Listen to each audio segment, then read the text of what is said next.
반갑습니다. 저는 방금 소개받은 그 농축식품부의 강영석 실장입니다. 지금 여기 올라와 보니까 괜히 그 강의를 한다고 수락을 해가지고 굉장히 후회가 됩니다. 보니까 저희 장관님도 계시고 또 이제 농촌경제연구원의 원장님 그리고 전임 연구원도 계시고요. 그리고 농업 농촌을 잘 하시는 분들이 계셔가지고 제가 사실 좀 어떤 말을 꺼내기가 굉장히 좀 죄송스럽습니다. 하지만 또 내려갈 수도 없는 상황이가 돼가지고 한번 해보도록 하겠습니다. 보통 농업 전망을 하게 되면 저기 크레이 측에서 저희 이제 농식품부에 시간을 줍니다. 보통 뭘 하냐면 올해 업무 계획이 뭐다라고 이제 이렇게 주로 발표를 합니다. 통상 그렇게 왔었고요. 근데 올해는 좀 저희 내부 사정도 있고 했고요. 제가 그 해보니까 일방적으로 이렇게 뭐 이렇게 정책을 전달해 드리는 거는 그렇게 맞지가 않는 것 같습니다. 시간 낭비인 것 같고요. 그래서 제가 같이 한번 생각해 보자는 차원에서 좀 내용을 좀 다르게 준비를 했습니다. 근데 이제 좀 이게 파워포인트 한 15장 되고요. 내용은 많지 않습니다. 그래서 한번 그 같이 좀 고민을 해봤으면 하고요. 강의 중에 제일 좋은 강의는 감동적인 것보다는 빨리 끝내는 게 제일 낫다고 합니다. 그리고 또 지금 점심시간이고요. 빨리 끝내도록 하겠습니다.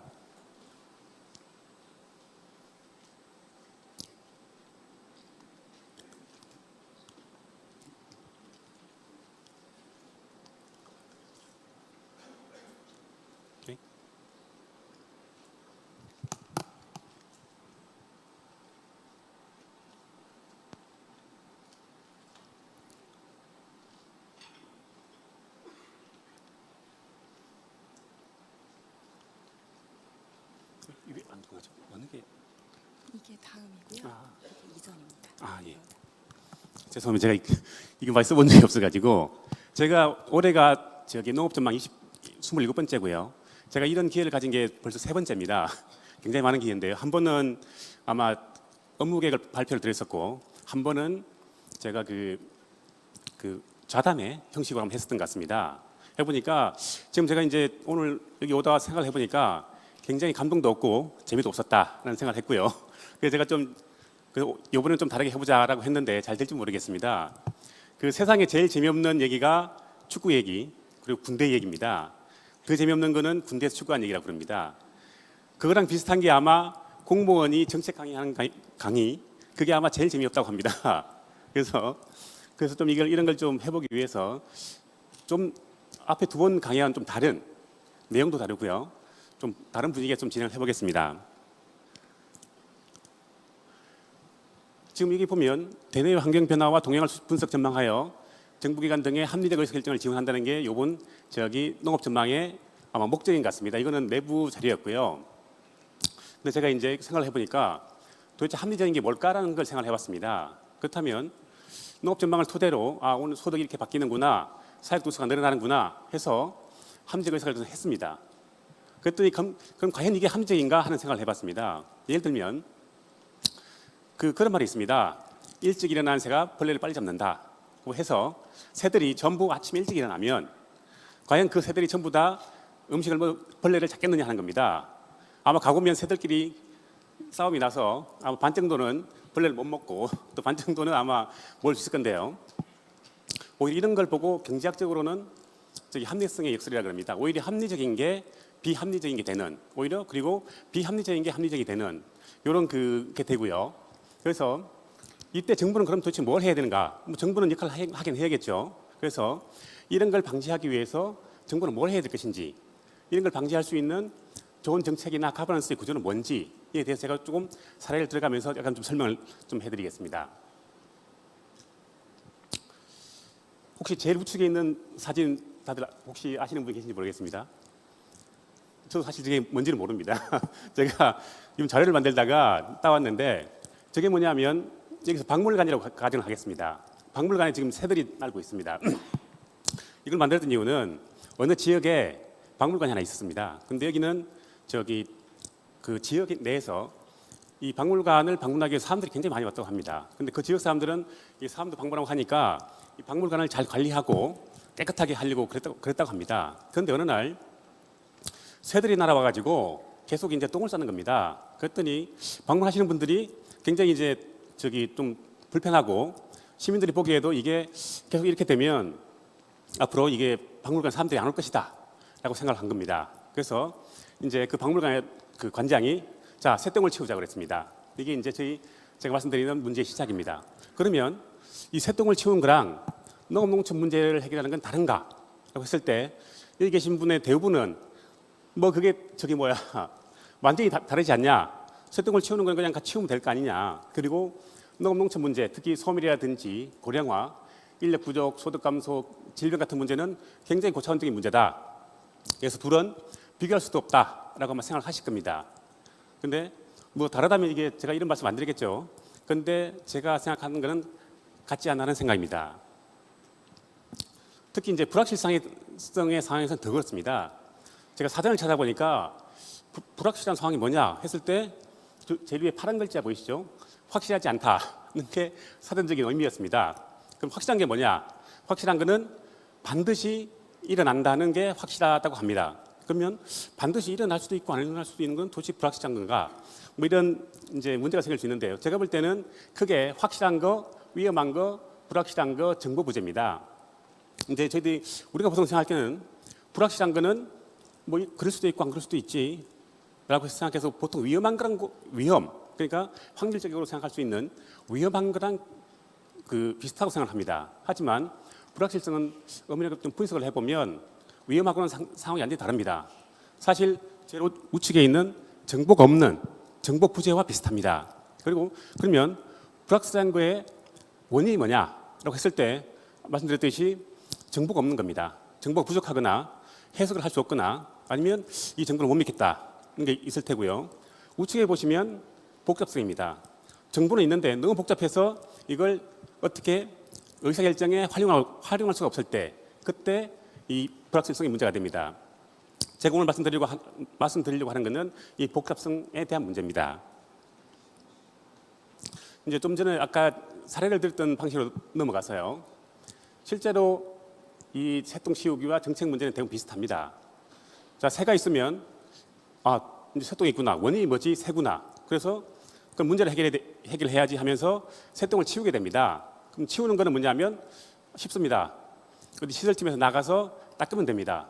너무 많다 그러면 직원들이 대청소를 하면 됩니다. 그리고 이게 너무 많아서 이제 더 이상 감당이 안 된다 그러면 아마 청소를 위탁하게 될 겁니다.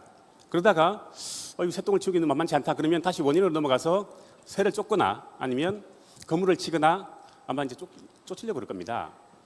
아마 이런 게 될 거고요. 물론 다른 방법이 많이 있습니다. 그 방법은 좀 이따 다시 설명을 해드리겠습니다. 그리고 정책 농정 문제도 마찬가지입니다. 문제가 보이면 원인을 찾아서 대책을 만듭니다. 예를 들어서 재화나 서비스가 부족하구나. 그 원인이 뭘까? 시장 실패 문제겠지라고 생각을 합니다. 그러고 나서 이제 하는 게 뭐냐면 오히려 공공정책이 강화됩니다. 닦다가 안 되면 좀 더 많이 재원을 투입해서 청소를 하거나 아니면 청소를 위탁해서 좀 효율화시키는 그런 방향을 선택하게 됩니다. 그런데 계속 이렇게 하다 보면 과연 새똥을 완전히 치울 수 있을 것인가 하는 의문이 생깁니다. 실제로 근데 결과는 아닙니다. 새똥을 치우다 보니까 치우고 나니까 해결됐습니다. 좀 이따 다시 새똥이 생기고 치우고 해결되고 이런 게 계속 반복됩니다. 이렇게 되면 이게 이제 일반적인 업무 자체가 됩니다. 예전에는 부수적인 업무의 하나였는데 이건 일상화되면서 일 자체가 되고 이제 우리 업무의 하나로 이제 포함이 됩니다. 그러다 보니까 관성화되고 비효율성이 증가합니다. 계속 더 많은 자원을 투입해야 되고 그리고 이제 근본적 문제는 망각하게 됩니다. 왜냐하면 새똥 치운 데만 집중하다 보니까 그 밖의 원인들 뭘 해야 이제 없을 수 있는지에 대한 망각을 하면서 어떻게 하면 새똥을 효율적으로 치울까 하는 생각을 하게 됩니다. 마찬가지입니다. 의사결정을 해서 농산물 수급을 관리하니까 가격 문제가 생기고 가격 문제 생기니까 소득 문제 생기고 또 소득이 적으면 생산 기반이 어떻게 문제가 될 것 같고 그러다 보니 또 그런 상황이 생깁니다. 그래서 이런 게 쭉 반복이 되는데 사실 이 중에 경제학에 보면 재정학이죠. 차선의 이론이 있습니다.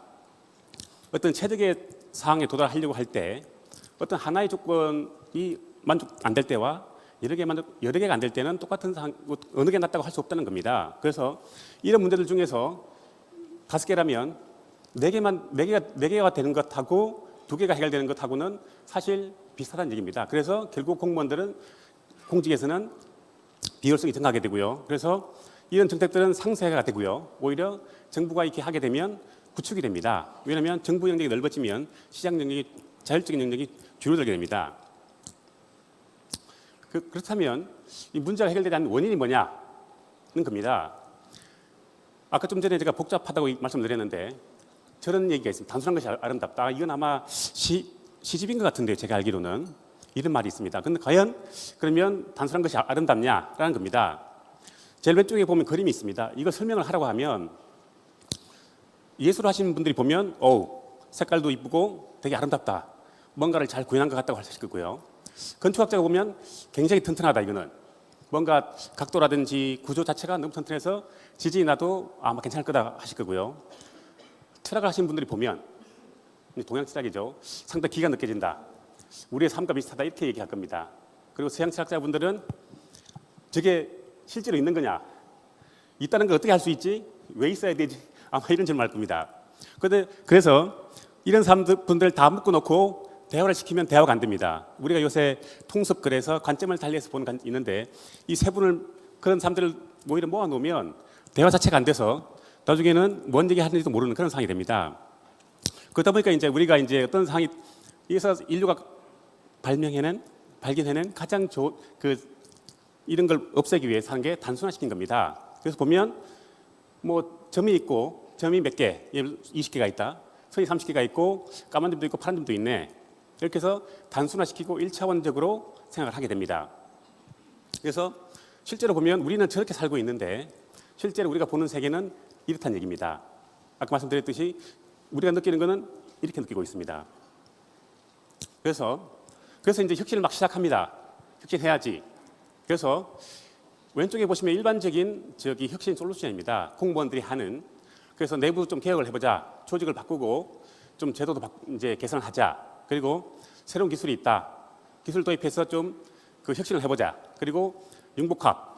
그리고 공무원은 못 믿겠다. 해가지고 전문가라든지 정책을 외부에 개방합니다. 그리고 외부에 맡기기도 하고요. 그리고 이제 나오는 거는 공무원이 너무 비효율적이니까 경쟁적. 이게 되고 행정 자체가 관리적인 시각에서 행정을 보게 됩니다. 그리고 공공조직을 대체할 시장이라든지 기업을 이제 내세우게 됩니다. 우리가 흔히 말하는 신공공관리입니다. 그리고 규제. 공무원은 규제 때문에 존재한다. 그래서 규제를 없애버리면 더 나아질 거다. 이런 기법들이 많이 있습니다. 하지만 저렇게 한다고 해서 새똥을 치우겠느냐 하는 문제입니다. 그래서 제가 그 결과는 물론 새똥은 치울 수가 없습니다. 그래서 보면 이런 이유가 뭐냐면 우리 사고는 지금 밖에 있는 지식들을 토대로 너무 당연한 것으로 생각합니다. 아까 앞에 말씀드렸듯이 그 그림은 선과 선의 조합이다 이렇게 생각합니다. 이런 사고 자체를 벗어나지 않으면 실제로 새똥을 근본적으로 치우는 건 불가능합니다. 그래서 우리가 혁신하기 전에 필요한 건 뭐냐고 했을 때 불확실성 시대에서는 새로운 패러다임이 필요하다는 겁니다. 너무 안정적이고 규칙적으로 보면서 그런 시각이 아니라 전체로서의 다이내믹을 이해하지 못하면 절대로 문제를 해결할 수 없다는 겁니다. 우리가 부분을 보면 아까 그림을 보셨다시피 부분은 되게 단순합니다.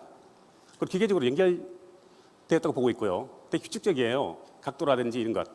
하지만 전체를 보게 되면 복잡해서 사실 설명이 안 됩니다. 아까 말씀드린 뭐 예술가라든지 의견이 다른 것처럼. 그리고 되게 규칙이 없습니다. 그래서 이런 상황인데 예를 들어 보면 농업을 볼 때 우리가 주로 경제적 측면에서 봅니다. 소득이 올라가면 뭐 농업이 많이 들어오고 농업이 많이 들어올 것이다. 그리고 더 많이 그쪽 품목을 할 것이다라는 시각입니다. 이게 경제적 보상인데요.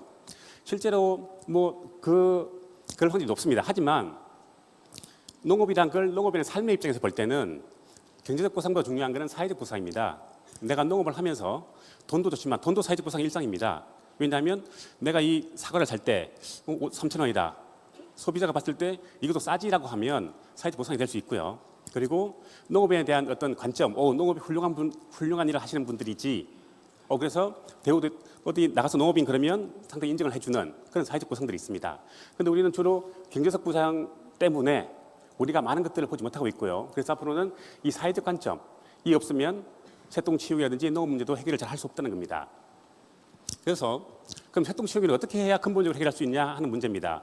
아까는 제가 그 새똥을 치울 때 닦기를 했는데 실제로 거기 새똥이 있었던 이유가 있습니다. 제가 공장 건설이라고 해서 이제 빨간 테두리를 해놨는데요. 그 박물관 지역에 공장을 하나 지었답니다. 무슨 공장인지 모르겠는데 그러다 보니까 공장에서 폐수가 흘러나오고 해서 환경이 오염됐습니다. 그리고 공장에서 매연이 발생하다 보니까 건물이 변색이 된 겁니다. 건물이 하얗던 건물인데 까맣게 됐습니다. 그랬더니 그 살던 곤충 벌레들이 변색된 건물에 앉아 있었던 겁니다. 그러다 보니까 새들이 그걸 잡아먹기 위해서 이 건물로 왔던 겁니다. 그래서 새들이 모여서 똥을 싸게 됐던 겁니다. 그래서 그럼 새똥을 근본적으로 해결할 수 있는 방안은 뭐냐? 박물관 직원들의 노력이 아니라 가운데 보시면 공무원, 환경단체, 시민학교가 다 동원이 됐습니다. 왜냐하면 박물관 당연히 청소해야 되고요. 공무원은 이제 저런 공장에서 환경오염을 물질을 못 보내도록 하고 그리고 이제 연기 또 통지를 써야 되고요. 환경단체는 이제 환경 문제가 생기니까 스스로 이제 어떻게 환경을 개선할 건지 그리고 정책을 제안하고 그랬었습니다. 시민들도 왜냐하면 그 시민들은 박물관에 따른 그 경제적 효과, 수입 같은 게 많이 생겼으니까 당연히 참여했고요. 학생들도 그 봉사하러 왔었던 겁니다. 그렇게 해서 이 새똥 치우기 문제가 해결이 됐다고 합니다. 그런데 이건 제가 어디서 읽었던 얘기인데 책에 있었던 건지 신문에 있었던 건지 모르겠는데 이런 사례가 있다고 합니다. 그리고 자 그럼 불확실성 시대의 농정 과제는 뭐냐? 이 새똥 치우기를 통해서 봤을 때 농정 과제는 어떻게 되어야 한다는 겁니다. 이제 하는 것인지 보시면 사실 농정 문제는 농촌 문제는 발전 과정에서 나타나는 자연스러운 현상입니다. 문제가 없는 건 아마 없을 겁니다. 문제가 생기면 하나를 해결하면 또 문제가 해결되고 그럴 겁니다.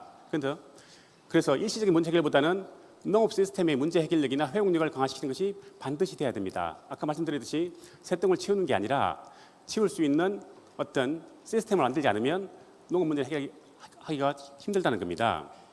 그래서 보시면 저희들이 하고 있는 게 식량 조건이나 혁신, 수급 유통, 성장 동력 창출이나 수출, 소멸 대응 같은 걸 하고 있습니다. 그리고 수단으로는 예산도 있고요, 사업도 있고, 조직, 기술, 규제, 시장 많은 것들이 있습니다. 그래서 동원을 하고 있는데 이런 것들은 이제 개별적인 대응입니다. 이런 것들이 효과를 높이기 위해서는 어떻게 해야 되는지 다시 제가 이제 아까 했던 그 그림을 가지고 왔습니다. 보시면 이 하나의 시스템 볼 수 있는데요. 이런 문제를 해결하기 위해서는 첫 번째 주체 활성화입니다. 왜냐하면 시스템 내에는 어떤 요인이나 주체가 있어야 됩니다. 그 주체가 될 수 있는 게 새로운 주체, 청년이 될 수 있고요. 그리고 자조금이나 생산 단체, 그리고 이런 사람들의 혁신 역량을 키우는 것, 그리고 이 사람들이 잘 활동할 수 있도록 사회 경제적 안전망을 만드는 겁니다. 그렇다고 이 주체만 됐다고 시스템 형성이 되는 건 아닙니다. 두 번째는 주체 간의 관계가 활성화돼야 됩니다. 그래서 보시면 예전에는 생산 관점에서 농업을 봤지만 지금은 체인 관점에서 농업을 보고 있고요. 그리고 농업 아니라 전후방 산업, 그리고 연구개발, 그리고 대학이나 연구소 기업 모두 생태계에 기여할 수 있는 어떤 그런 간의 관계를 만들어 줘야 시스템이 활성화됩니다. 세 번째는 이 시스템에 있는 장입니다. 우리가 주로 이제 영어로 말하면 뭐 필드나 이런 게 되는데 이 장을 관리하는 것은 정부의 역할입니다. 그런 요소들이 관계를 활성화하면서 서로 문제를 해결해 나가는 그 장이 뭐냐면 네트워크 관리라든지 시장 조성, 인프라라든지 공간 형성 이런 정책이 됩니다. 그래서 저희들도 지금 이제 농정 전환을 하면서 이런 세 개의 관점에서 좀 정책을 좀 전환하려고 하고 있습니다. 그러면 이런 정책을 하기 위한 거버넌스의 방향은 뭐냐? 거버넌스는 사실 어떻게 이게 정의된 정의가 없습니다. 다 다르고요. 제가 볼 때는 거버넌스는 정책을 포함하는 좀 넓은 개념인 것 같습니다. 정책을 만들고 집행하고 그게 현장에 들어가서 완료되고 하는 전 과정이 아마 거버넌스가 아닌가 싶은데요. 이건 뭐 다 다릅니다. 그래서 이 불확실성 시대에는 제가 볼 때는 아까 농업 전망을 해주셨고 했는데 예측보다는 관리하는 게 아닌가 싶습니다. 특히 여기 보면 가버먼트, 가버넌스, 뉴 가버넌스가 있는데 실제로 이 세 가지 용어들은 아마 행정학이나 정책하시는 분들은 많이 보신 용어들입니다. 그래서 가버먼트는 좀 통치라 그러고요. 가버넌스는 국정관리 이렇게 많이 용어를 좀 이해하고요. 뉴 가버넌스는 주로 이제 신국정관리인데 뭐 네트워크 이렇게 이해를 하기도 합니다. 근데 확실하거나 위험의 영역이 있으면 가버먼트와 가버넌스는 가능합니다. 가버먼트가 아니면 정부가 주도가 되고 공공성이 강하고 국민을 수혜자로 보게 됩니다. 그게 이제 가버먼트의 특징이고요. 좀 진화한 가버넌스는 하이브리드입니다. 정부와 시장을 섞어서 누가 잘하는지 한번 경쟁을 시켜보자 이런 관점이고요. 그래서 효율성이 주 관심사가 됩니다. 그리고 국민은 이제 고객이 됩니다. 서비스를 해야 될 고객으로 넘어가게 되고요. 그리고 뉴 가버넌스는 뭐냐? 아마 지금 가버넌스라고 얘기하시면 주로 뉴 가버넌스를 얘기할 겁니다. 주로 네트워크로 표현이 되고요. 협치 뭐 이렇게 하고 있습니다. 이 네트워크는 뭐냐면 민주성, 그러니까 스스로 하는 겁니다. 정부가 아니라 농업인, 단체, 대학, 기업들이 주체가 돼서 정책을 만들고 하는 겁니다. 그래서 이 사람들은 주로 주체가 됩니다. 제가 강조하고 싶은 것은 이 주체들이고요. 불확실한 시대에는 정부와 시장이 할 수 있습니다. 문제를. 그런데 확실한 시대 때는, 그러나 불확실한 영역에 넘어오게 되면 정부의 힘은 더 이상 그렇게 유효하지 않습니다. 지금 이제 뉴 가버넌스를 얘기하면서 이제 많이 나오고 있는 것들, 이게 바로 지금 집단지성 얘기를 많이 합니다. 공무원들이 정책을 만들고 했더니 별로 도움 안 된다. 공무원 니들이 이제 좀 빠져 있어라. 내가 가서 얘기를 해보겠다 이런 것들입니다. 그 담론입니다. 주로 공무원 이제 정책 같은 경우에는 합리성입니다. 공무원이 생각해서 이 답이네. 그래서 사업을 하고 집행하는 그런 방식입니다. 하지만은 담론은 답이 없으니까 우리 서로 얘기를 하면서 한번 답을 찾아보자. 어떻게 할지 그게 담론입니다. 그리고 벽 허물기입니다. 아까 말씀드린 통섭의 관점, 공무원이 세상을 보는 관점과 아까 말씀드렸듯이 예술가, 건축가, 철학자는 다 다릅니다. 그래서 이런 벽을 허물고 한번 그런 사항을 논의해보자 이런 것들입니다. 그래서 앞으로 정부 정책의 방향은 저런 가버먼트나 가버넌스보다는 뉴 가버넌스로 가는 게 경향이고요. 그런 정책들이 더 강화될 겁니다. 그런 정책은 말씀드린 집단지성이나 담론, 이쪽을 통해서 더 구현될 겁니다. 그래서 결론입니다. 물론 이 결론이지만 뒤에 한 장이 더 있습니다. 결론은 불확실성의 시대에는 합리성의 역설을 방지하는 게 정부의 역할이다는 겁니다. 제가 꿀벌 얘기를 한번 들어보겠습니다. 꿀벌은 굉장히 사회성이 강한 곤충이라고 알려져 있습니다. 개미랑. 하지만 꿀벌은 제가 볼 때는 사회성이 강하지 않습니다. 꿀벌은 굉장히 분업적이고요. 일벌, 쑥벌, 여왕벌이 있고요. 그 집단 내에서 혹시 놀거나 좀 마음에 안 들면 물어 죽인다고 그럽니다. 그래서 별로 사회성 높은 것 같지는 않고요. 꿀벌들은 모여 삽니다. 모여 사는 게 사회성이 있기 때문에 그런 게 아니라 모여 살아야만 살 수 있기 때문입니다. 꿀을 따오거나 집을 짓거나 번식을 하고 다른 곤충들로부터 피해를 방지하기 위해서 반드시 모여 살아야 하기 때문에 모여 산다고 합니다.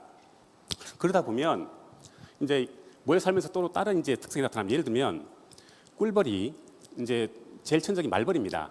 말벌인데 1대1로 싸우는 거는 절대 말벌을 이길 수가 없습니다. 100마리를 갖다 놔도 못 이깁니다. 왜냐하면 말벌은 꿀벌에 침이 들어가지 않는다고 그럽니다. 그래서 대부분 다 죽는데, 꿀벌이 말벌을 죽이는 방법이 어떻게 죽이냐면 많은 꿀벌이 와서 말벌을 둘러싼다고 합니다. 그리고 날개짓을 해서 온도를 높인다고 그럽니다. 그러면 온도가 높아져서 말벌은 쉽게 말하면 더워서 타진 않지만 더워 죽는, 그렇게 한다고 합니다. 개별적으로 만들어 놓으면 절대 개별적으로는 이길 수가 없습니다. 그리고 세 번째는 꿀벌은 되게 학습력이 되게 강하다고 합니다. 조직이 같이 살면서. 영국의 어느 대학에서 실험을 했는데 좀 손바닥만한 상자에 어떤 벽에다가 구멍을 뚫어놨습니다. 거기다가 조그만 공이라고 보면 너무 큰데 조그만 공을 주면서 이걸 그 구멍에 넣으면 꿀을 주는 겁니다. 이 벌한테. 근데 첫 꿀벌들은 굉장히 헤맸다고 그럽니다. 막 잘 넣지도 못하고 내가 이걸 왜 넣어야 되는지 그런 생각도 했겠죠. 그런데 옆에 홀던 그 꿀벌을 거기다 갖다 놓으니까 보고 배운 겁니다. 어떻게 해야 이게 공을 넣을 수 있고 이 벌들이 꿀을 먹는 건지. 그래서 갈수록 이들이 그 집단 생활을 하면서 진화가 된 겁니다. 그래서 그 다음부터는 더 쉬워져서 꿀벌들이 쉽게 했다고 합니다. 제가 이 말씀을 드린 이유는 관계 형성입니다. 아까 말씀드렸듯이 지금 농업인들 우리가 볼 때 우리 농업의 문제가 뭐냐, 발전하지 못하는 문제가 뭐냐고 할 때 아마 규모가 적거나 고령화가 돼서라고 생각할 겁니다. 맞습니다. 맞습니다. 하지만 그건 제약 조건이지 문제의 근본적인 원인이 아니란 겁니다. 꿀벌 보시면 혼자서 사람은 살 수 있지만 꿀벌은 못 삽니다. 그래서 관계 형성되는 정책이 반드시 필요하고요. 두 번째는 꿀벌이 말벌 죽이듯이 이 집단이 형성이 되면 그 집단 내에서 새로운 능력들이 생깁니다. 그리고 그런 능력이 생기다 보면 이제는 어떤 문제가 일어나도 스스로 해결해 나가는 그런 능력이 생깁니다. 그래서 저희들은 관계 형성이나 창발성이나 잘 조직하는 이런 좀 기능 등을 좀 강화할 계획입니다. 그래서 저기 중간에 저기 수급 문제 보시면 지금 예를 들어 문제가 생긴다. 계약 재배에서 저기 물건 가격이 높으면 풀고 또 예를 들어서 가격이 낮다. 그럼 다시 또 이제 걷어들이는 이런 정책을 하고 있습니다. 그게 지금 있는데 실제로 가장 근본적인 정책은 단체입니다. 자조금이라든지 생산 단체를 만들어야 되고요. 전력 경영체라든지 해서 관계를 형성하는 게 가장 우선되지 않으면 그런 정책은 효과가 없다는 거고요. 두 번째는 이렇게 되게 되면 이 단체 내에서는 스스로 규제를 하게 됩니다.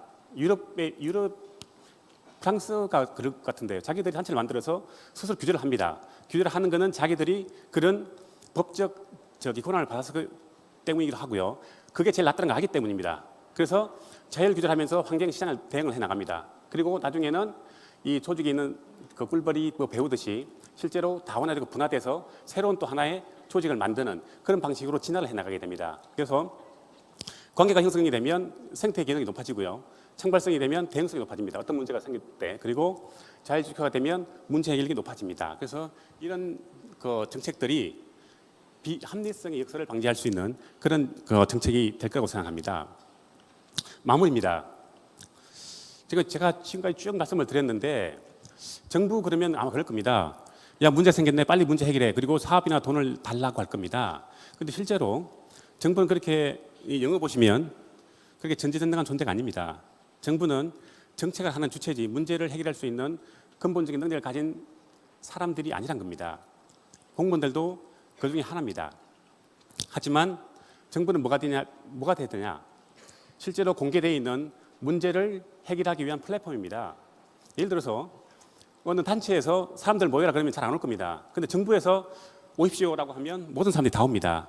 그게 플랫폼을 만들 수 있는 가장 쉬운 조건이 여기 정부에 형성이 되어 있습니다.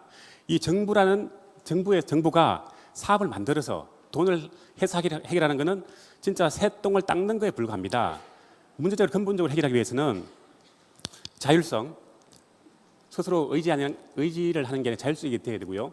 책임성이 있어야 됩니다. 이 책임성 공무원도 있지만 농업인이라든지 관련 기관 다 해야 되고요.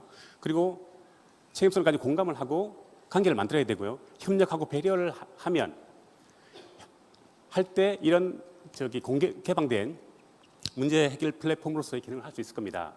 결론을 말씀드리면 저희들이 정책을 많이 합니다. 그런데 그 정책의 전제 조건은 정책에 성공할 수 있는 전제 조건은 정책이 잘 되는 게 아닙니다. 이런 관계, 창발성 이런 것들이 만들어져야만 정책이 모두 성공할 수 있습니다. 농업 전망도 좋습니다. 전망에 따라 행동을 해야 됩니다만은 제일 우선시돼야 할 것은 문제 해결 주체는 정부가 아닙니다. 모든 사람이 주체가 돼야 되고요. 앞으로 정부는 모든 관계되는 사람들 중에 한 원입니다. 원. 그래서 지금까지는 정부가 문제를 해결하기 위해서 대안을 제시했지만 앞으로는 내가 문제 해결책을 가지고 정부한테는 정부가 가진 것은 돈과 규제입니다. 정부한테 가서 돈을 내놔라, 시장을 이렇게 만들라고 할 때만이 우리가 가진 농정 문제를 근본적으로 해결할 수 있다는 그런 개념입니다. 그래서 앞으로 이 많은 분들이 모이셨으니까 좀 이런 걸 좀 관심을 가지셔서 정부가 문제를 해결하는 게 아니라 내가 내 문제를 해결해야 된다. 그 장이 어디냐? 이 정부입니다. 정부는 말씀드렸듯이 돈이 있습니다. 그래서 모두가 문제 해결하는 그런 주체가 될 때 우리 농정 문제는 해결할 수 있고 또 다른 문제가 나오더라도 대응할 수 있고 그런 힘이 더 생겨날 거라고 생각합니다. 그래서 모든 분들이 좀 정부도 물론 하겠지만 그런 좀 책임감, 의무 그런 걸 가지시고 좀 저희랑 정부와 협력, 농업인 간의 협력을 좀 잘 해줬으면 합니다. 예, 이상으로 발표를 마치겠습니다.